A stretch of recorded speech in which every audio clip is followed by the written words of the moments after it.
भगवान कह रहे हैं मैं जिस भक्ति की बात कह रहा हूं उसमें कोई विशेष प्रयास की बात नहीं है। कहु भगति पथ कवन प्रयासा, जोग न मख जप तप उपवासा, सरल स्वभाव न मन कुटिलाई, जथा लाभ संतोष सदाई। कहो भाई भक्ति मार्ग में क्या तुम्हें कठिनता लगती है? भगवान कह रहे हैं क्या कठिनता है, क्या श्रम है? मैं ये तो नहीं कह रहा कि आप अष्टांग योग, आसन प्राणायाम प्रत्याहार ध्यान धारणा समाधि यम नियम, ऐसा तो नहीं कह रहा। भक्ति की बात कर रहा हूं। इसमें योग की भी आवश्यकता नहीं, अष्टांग योग। इसमें बड़े बड़े यज्ञों की बात नहीं कर रहा हूं कि अविष्यान इतना रुपया इतना पैसा हो तब ऐसी यज्ञ होगी, इसकी भी जरूरत। इस मंत्र का ऐसे जप अनुष्ठान करो, ऐसा भी भक्ति में विधान नहीं किया। कठोर तपस्या का ऐसा भी आदेश नहीं किया। हां, यहां जो आवश्यकता है उसको समझो। मन में कपट न रखो, सरल स्वभाव न मन कुटिलाई। सरल स्वभाव वाले बनो, जो वाणी में वही हृदय में वही आचरण में, जो हृदय में वही वाणी में वही आचरण में, यह है सरल स्वभाव। हृदय में कुछ, वाणी में कुछ, आचरण में कुछ, इसे कपटी कहते हैं। कपटी। सरल क्या? जो हृदय में वही वाणी में वही आचरण में, तीनों में अंतर नहीं। जो हृदय में चल रहा है वही वाणी में बोल रहे वही आचरण में है। आचरण कुछ और, मन कुछ और, वाणी कुछ और, यही कपटी पुरुष का लक्षण। और प्रभु कहते मोहि कपट छल छिद्र न भावा। भक्ति में कपट बहुत बाधक है। सरल स्वभाव न मन कुटिलाई। प्रभु कह रहे भक्ति में स्वभाव सरल चाहिए। सरलता का स्वरूप मन, वचन और चेष्टा एक, जो मन में वही वचन में वही चेष्टा में। और दूसरी बात, जैसे प्रभु रख रहे हैं वैसे संतोष धारण करो। जैसे प्रभु, जथा लाभ संतोष सदा, काहू सो कछु न चाहोगो। यहां कह रहे हैं जथा लाभ संतोष सदाई। जैसी परिस्थिति तुम्हारी है प्रभु तुम्हारे योग्य रचकर भेजा, निकलो उससे। उससे न राग करो न द्वेष करो, वो तुम्हें उठाने के लिए परिस्थिति रची गई है प्रभु के द्वारा। जथा लाभ, जैसे प्रभु ने आपकी व्यवस्था की, ठीक आपके लायक है, आप उसमें न राग करो और न द्वेष करो, निकलो, उससे ऊपर निकलो। एक बात कही कि सरलता होनी चाहिए, कपट नहीं। दूसरी बात कही कि जैसी परिस्थिति हो उसमें संतोष धारण करो। जोई जोई प्यारो करे सोई मोई भावे। अब तीसरी बात और जोर की कह रहे हैं प्रभु, ये भक्ति के लिए अति अनिवार्य बातें कही।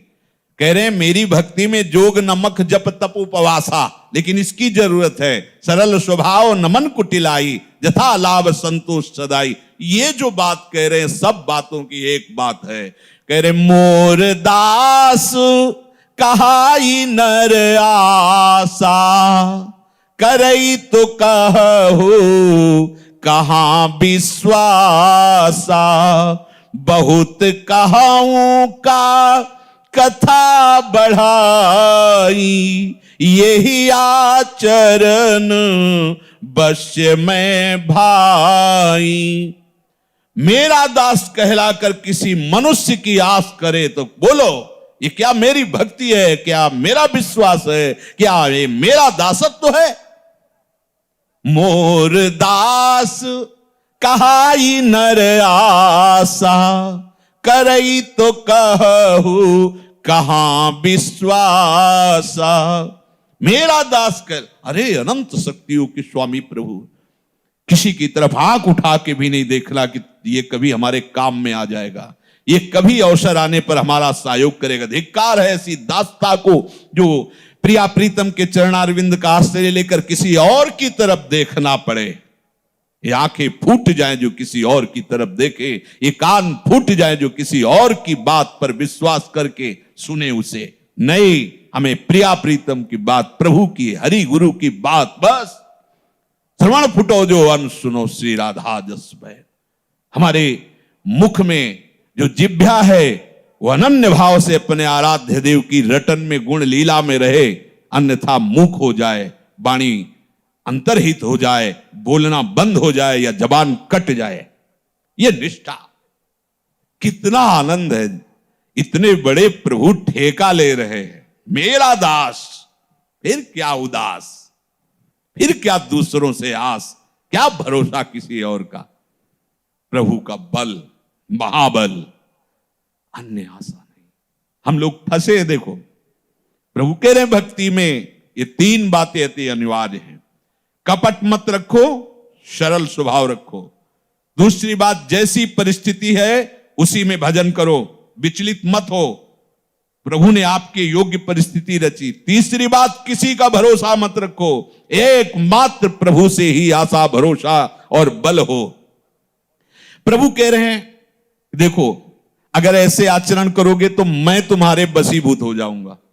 प्रभु स्वयं अपना वशीकरण उपाय बता रहे, यही आचरण बस्य में भाई। ऐसे आचरण से जो युक्त होता है उसके मैं अधीन हो जाता हूं। कैसे?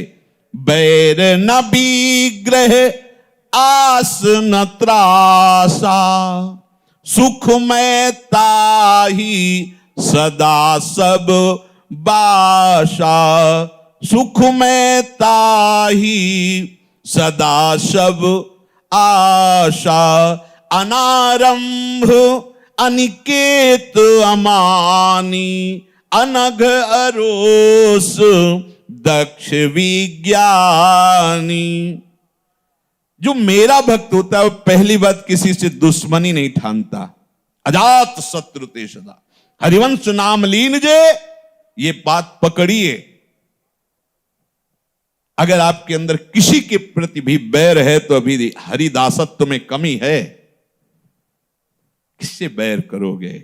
सब में उसी का रूप समाया, कौन है अपना कौन पराया।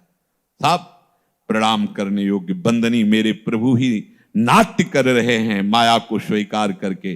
किसी को गाली नहीं देना, क्योंकि वो गाली सीधे प्रभु के पास जाएगी। उन्हीं को हम जान नहीं पा रहे, वही है।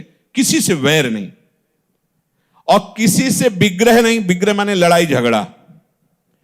कुछ लोग प्रगट में लड़ाई झगड़ा नहीं करते लेकिन लड़ाई झगड़ा कराते रहते हैं। तुम सुना? बोले क्या? कहना नहीं किसी, वो ऐसा तुम्हारे प्रति कह रहा था। अब उसके जो भाव अभिव्यक्तियां हुई उसके पास पहुंचा। तुम जानते ना वो ऐसा ऐसा कह रहे थे, किसी दिन पक्का ऐसा हो जाएगा। किसी दिन क्या, आज ही शाम के हम, और चुप दूर खड़े देख रहे हैं। कुछ ऐसे मजेदार स्वभाव वाले होते कि दोनों को लड़ा के ऐसे भी भगवान की भक्ति नहीं कर पाते। चुगलखोर, ये भगवान की भक्ति। बच्चों ये सब है हम में, ये सब चीजें हम में हैं, इसलिए सावधान। हरिदासत्व में एक कलंक है, किसी का आश्रय लेना, किसी से वैर करना, किसी की लड़ाई झगड़ा कराना या लड़ाई झगड़ा करना। हम क्यों लड़ाई झगड़ा करें? अगर तुम गाली देते हो, अपमान करते हो, मारते हो तो हम कोई अनाथ थोड़ी है। हमारे स्वामी वो देख लेंगे तुम्हें, और वो जब देख लेंगे निहाल हो जाओगे तुम, निहाल हो जाओगे। वो निहाल कर देते पक्का। कभी द्वेष करने लायक नहीं रहोगे जिस दिन उनकी दृष्टि पड़ गई। बहुत सावधान। भगवान मांग कर रहे हैं, वैर न विग्रह आस न त्रासा। किसी और से आस नहीं, मिटाओ। अभी देखो कहां आस है। किसी के शरीर से आस, किसी के भोगों से आस, किसी से कोई आस नहीं। एक भरोसो, एक बल, एक आस विश्वास। बैठो तो आप विश्वास पकड़ करके।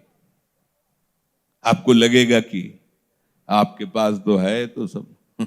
वृंदावन आए थे, एक व्यक्ति का परिचय नहीं, एक धन का तो नामो निशान नहीं, भोजन की व्यवस्था नहीं, किसी को जानते नहीं थे। ये किसकी व्यवस्था? महारानी की व्यवस्था। मेरी व्यवस्था है क्या? नहीं, महारानी की। आप भी आश्रित होकर देखिए, उनको भेष से थोड़ी मतलब होता है, उनको तो अपनेपन से मतलब होता है। आपने बहुतों को अपना बना रखा है, महारानी जो देख रही है अंदर से।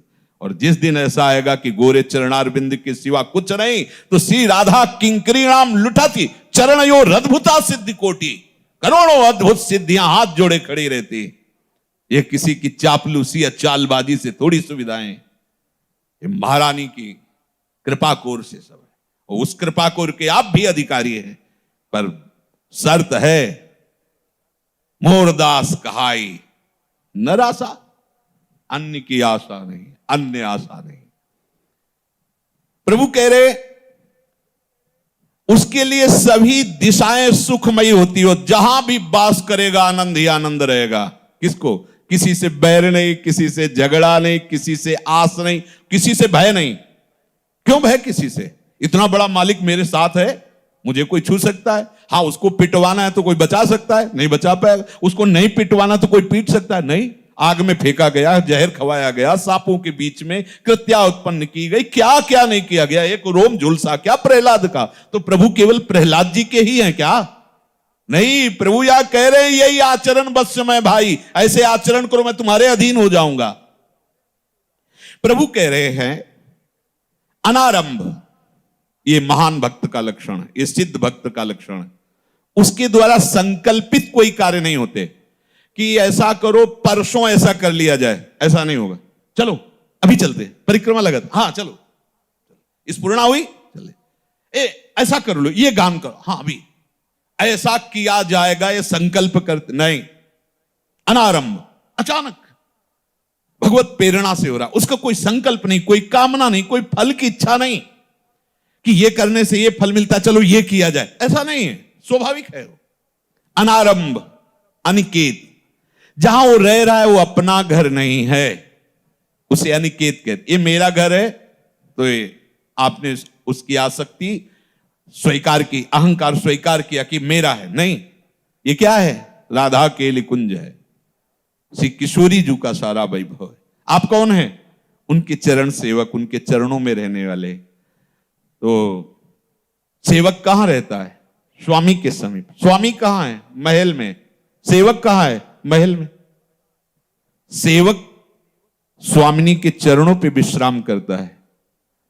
श्री राधा दुख चरण निवास, हमारे निकेत क्या है? स्वामिनी के चरणारविंद, वही अनिकेत है। घर की ममता शक्ति युक्त वो अनिकेत नहीं। भगवान कहते मेरा भक्त अनिकेत होता है, अर्थात घर में उसकी आसक्ति ममता नहीं होती है। अमानी, वो कभी किसी से मान नहीं चाहता, बहुत कड़ुआ है मान। अपमान कड़ुआ लगता है किसको? अभी जो इस मार्ग में नहीं चढ़ा है। फिर अपमान कैसा लगता है? मीठा लगता है। और मान कैसा लगता है? अपमान जैसा कड़ुआ लगता है। जैसे संसारी पुरुष को अपमान कड़ुआ लगता है, ऐसे ही भागवतिक पुरुष को मान कड़ुआ लगता है। अपमान नीचापमानम सुधा, हाँ ठीक है, अच्छा है, अच्छा है। और वो अनघ, उससे कभी कोई पाप नहीं होता जो भगवान का भक्त होता है।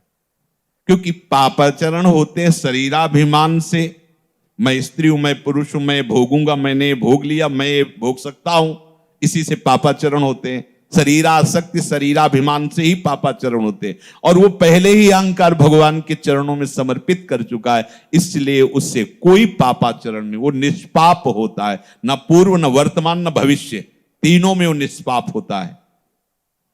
अरोष, कोई कितना भी करे उसे क्रोध नहीं आ सकता, वो अरोष होता है। और दक्ष बड़ा निपुण होता है अपने मार्ग में, कैसे भजन बचाना है, कैसे भजन बढ़ाना है, कैसे भजन पचाना है, वो इस बात में बड़ा चतुर होता है। रामई भजे थे चतुर नर। और विज्ञानी केवल कोरी बातें ही नहीं होती परमार्थ की, उसका अनुभव किए होता है। खास बात, अगर अनुभव नहीं है तो सब बातें हैं, बातों से क्या, बातों से क्या अनुभव होने वाला? अनुभव जब तक उन बातों का, तभी प्रारंभ में ही कहा था, श्रवण, मनन, फिर धारण, निष्ठा। अगर ये तीनों हैं तो परमार्थ के पथिक। केवल श्रवण किया और मनन किया, धारणा नहीं उतारी तो तुम दूसरों को सुना सकते हो। धारणा आ गई तो दूसरे तुम्हें देख के परमार्थ के पथिक बन जाएंगे, ऐसे परमाणु आ जाएंगे। प्रभु कह रहे हैं कि जो ऐसे आचरण से चलता है, कि सदैव साधु संग प्रिय लगे।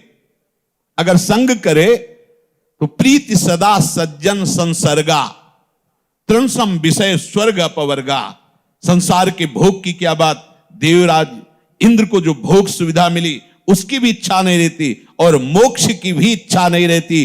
वो भक्ति पक्ष में डूबा रहता है, हठ पूर्वक भक्ति पक्ष में, भगवत आराधना में।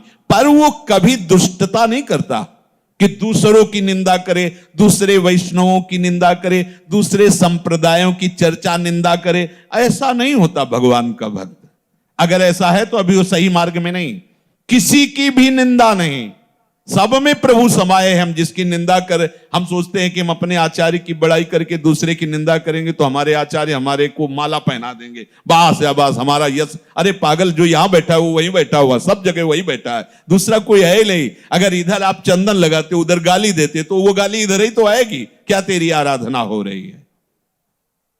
पलट सुधाते 60 बिसले ही, बिल्कुल नहीं, बिल्कुल। ये मनुष्य शरीर भोगों के लिए नहीं मिला, ये भगवान की प्राप्ति के लिए मिला है, भगवत स्वरूप। लेकिन सब नहीं चल सकते, सब ये नहीं सुन सकते, सुन नहीं सकते, सबके कान में ये बात नहीं जाएगी। बड़े भाग पाइप सत्संगा, वहो भाग्य उदय होते हैं तब संतों के वचन कान में जाते हैं। उनसे भी ज्यादा उनके भाग्य होते हैं जो उस वचन को स्वीकार कर लेते हैं। उनसे भी ज्यादा वो महाभाग्यशाली होते हैं जो स्वीकार करके तत्क्षण यात्रा प्रारंभ कर देते हैं भगवत मार्ग की। प्रभु कह रहे हैं, ताही कबहू भल कहई न कोई, गुंजाग्रहई परम मणि खोई। उसे कोई बुद्धिमान नहीं कहता जो मणि का त्याग करके गुंजा उठाने की कोशिश करे। देखो, मणिगण पुंज ब्रजपति छाड़त, हित हरिवंश कर गही कंचु। कैसे मूड है? मणिगण पुंज इंद्रनील मणि प्रभु श्री कृष्ण को छोड़ करके ये विषय रूपी कांच बटोर रहे हैं। कामधेनु का दुग्ध छोड़कर चावल की धोवन पीना चाहते हैं। आकर 4,84,00,000 जो निभ्रमत यह जीव अविनाशी। 84 लाख योनियों में अंडज, स्वेदज, जरायुज, उद्भिद 4 प्रकार से जन्म होते हैं। बराबर इन्हीं में भागता रहता है। कोई अंडा से पैदा होते हैं, कोई जैसे मिट्टी आदि से, दीमक आदि अपने जैसे गर्भपिंड आदि से प्रकट, ऐसे कोई बीज से वृक्ष आदि, ये सब जीव ही है। 84 लाख योनियों में भटकते भटकते, ये भटकन मिटाने का समय है। समझ जाओ, समझ जाओ, बहुत बढ़िया अवसर है। नहीं, काल कर्म स्वभाव गुण तुम्हें टिकने नहीं देगा, भागते रहोगे। प्रभु कह रहे, फिरत सदा माया कर पेरा, काल कर्म स्वभाव गुण घेरा, कबहू ककरी करुणा नर देही, देत ईस बिनु हेतु सनेही, नरतल भव बारिद कहूं बेरो, सन्मुख मरुत अनुग्रह मेरो, करनधार सद्गुरु दृढ़ नावा, दुर्लभ साज सुलभ करि पावा। प्रभु स्वयं कह रहे, माया की प्रेरणा से, कर्म स्वभाव और गुण से घिरा हुआ ये जीव 4 प्रकार की 84 लाख योनियों में भटकता रहता है। बिना ही कारण स्नेह करने वाले, जो सबके ईश्वर हैं वही बोल रहे और वो संबोधन कर रहे, बिना कारण कृपा करने वाले वो ईश्वर दया करके फिर उस जीव को मनुष्य शरीर देते। चल अब इस बार तेरा उद्धार हो जाए, भटकना मिट जाए तेरा। ये मनुष्य शरीर भवसागर से तरने के लिए जहाज है। अगर नौका को अनुकूल वायु मिल जाए तो प्रयास नहीं करना पड़ता, सहज में नाव पार कर जाती है। अगर वहां भंवर भी है और अनुकूल वायु है तो झटके में पार हो जाएगी। प्रभु कह रहे मनुष्य शरीर मिला, मानो आपको भव समुद्र से पार होने की नौका मिल गई। और सन्मुख मरुत अनुग्रह मेरो, मेरी कृपा तुम्हारे को अनुग्रह क्या, वो अनुकूल वायु। चल वृंदावन चल, ये सत्संग सुन, इन महात्मा से जुड़, ये नाम जप कर, ये ऐसे चल, ये उनकी कृपा है। यहां आना, यहां जुड़ना, यहां बातें सुनना, भगवत मार्ग प्रिय लगना, ये उनकी कृपा है। नहीं सुनने का अवसर ही नहीं दिया जाता। जिन पर प्रभु की ये अनुग्रह वर्षणी दृष्टि नहीं है, उनको ये बातें सुहाती ही नहीं है। वो इधर कदम, अगर भूल से किसी के संग वश आ गए तो केवल दोष दर्शन और निंदा आदि के सिवा कुछ नहीं पकड़ पाएंगे।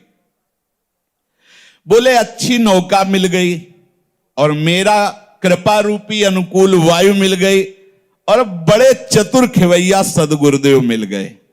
करनधार सदगुरु दृढ़ नावा। आहा,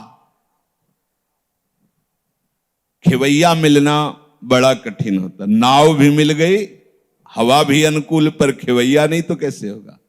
खेवैया मिल गए, सदगुरु मिले, मानो अब मेरा अंतिम जन्म है, अब तो पार हो ही जाएगी नाव। पर अब भी चूक है। यदि ऐसा संयोग प्राप्त होने पर मनुष्य शरीर भगवत कृपा से नाम धाम रूप का आदि का परिचय, सदगुरुदेव की शरण, और यदि अब भी आसक्ति का त्याग करके भगवत प्राप्ति नहीं कर रहे हो तो कह रहे जो न तरे भव सागर नर समाज अस पाई, सो कृत निंदक मंदमती, आत्माहन गति जाई। जिसे ऐसा सौभाग्य मिल गया है, मनुष्य शरीर रूपी नाव, भगवत कृपा रूपी अनुकूल वायु और सदगुरु रूपी चतुर खेवैया मिल गया है, और फिर भी वो भवसागर से पार नहीं हो पा रहा। अर्थात गुरु आज्ञा का पालन करके, समस्त रागों का त्याग करके, वैराग्य से दृढ़ होकर अनुराग मार्ग में नहीं चल रहा है, तो बोले बड़ा निंदनीय है, वो आत्महत्यारा है, उसकी दुर्गति निश्चित है।